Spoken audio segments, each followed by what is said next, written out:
वाईमधलं जे मॅप्रो गार्डन आहे तिथे जर आपण खरेदी केली तर ते एक रोपटं किंवा झाड असं गिफ्ट देतात.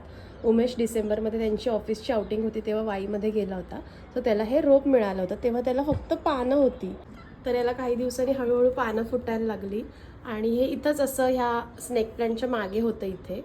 आणि मग त्याला पानं फुटायला लागली, त्यामुळे आम्ही त्याला शिफ्ट नाही केलं. म्हटलं बघूया पुढे काय होतं. तर त्याला आधी छोटे छोटे अशी बियांसारखी फळं आली. मध्ये मध्ये मला कीड लागल्यासारखं वाटत होतं, तर मी हर्बल प्लांट प्रोटेक्टर पण मी फवारलेलं, पण मग ती टिकली फळं. आणि आज मी सकाळी उठून बघते तर काय याला फळं अशी छान लाल लाल होत चालली आहेत, म्हणजे ते ग्रो होत आहे छान. आणि आता हे असं दिसतंय.